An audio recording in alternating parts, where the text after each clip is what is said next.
the book, Jews and Palestinians in the Late Ottoman Era. Thanks for being with us. Well, you've been tweeting, I follow you on social media, you've been tweeting your thoughts and your analysis quite a lot over the last few days. Where do you think the situation stands and where are we headed now?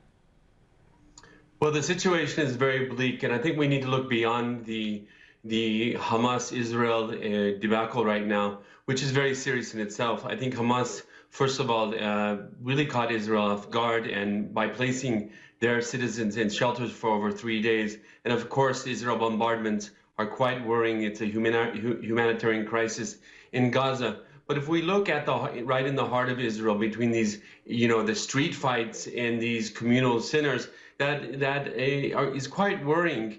We heard before someone speak about coexistence.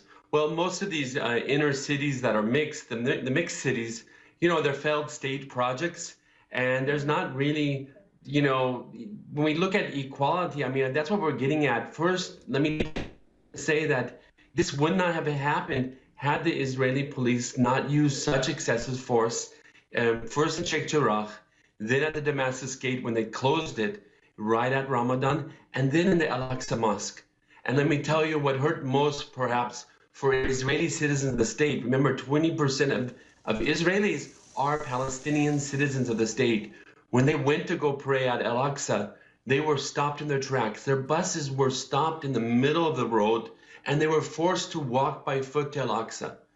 They're Israeli citizens. They're supposed to be equal, but they're not in that case. They weren't, obviously. You're saying Israeli citizens, Israeli Arabs are second-class citizens in Israel?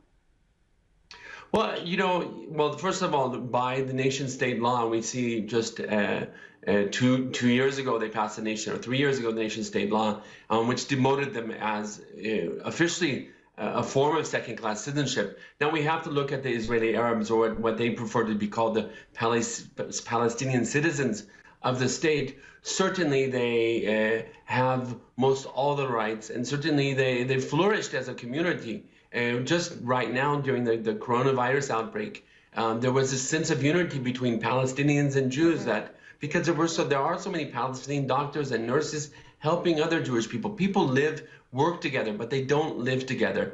And the Israeli citizens, the Jewish citizens, the far majority, don't know the plight of the Palestinians, and they don't even recognize their demands. I think there's not just a great misunderstanding. We have to remember they're a 20% ethnic minority, and the majority just doesn't want to listen to them or understand them.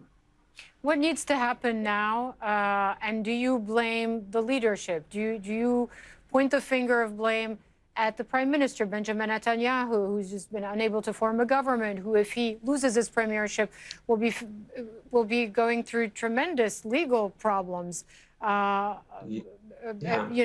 he's been accused of corruption and has been embroiled in many legal cases. Do you think that that it starts there at the top? Well, I think absolutely. I mean, I think Netanyahu should take full responsibility of this. It was his police force that was using excessive force. We've seen over the last 2 years, also when Jewish demonstrators are demonstrating against Netanyahu, that the police have been using a heavy fist. But then what we saw in Jerusalem with Sheikh Jarrah, where they're clashing nightly with peaceful protesters. We see this in the Al-Aqsa Mosque, where they actually entered the mosque. I mean, it's absolutely crazy to enter a mosque and throw grenades, sound grenades, inside the mosque. And then once again, bring it to the Palestinian citizens of the state in Haifa, Nazareth. They were peaceful protesters and they were attacked. So unfortunately, many people are quite cynical about the outbreak of this. And it is almost as if Netanyahu gave the police to do give them the green light to move forward in order to undermine attempts at building an opposition government that was going to bring in a patchwork of parties from the right, from the center, and also the Islamist Ram Party, Mansour Abbas. And that's not possible. So, in that sense, Netanyahu is not going to probably leave his prime ministership. Israel might see fifth of elections. But we have to remember lastly that yesterday, they were going to sign on a new government, and that's not going to happen anymore. And because of it, we see massive violence in the streets of Israel that they've never experienced before in all the history. Louis Fishman, thanks very much for joining us. We appreciate it. Live from New York.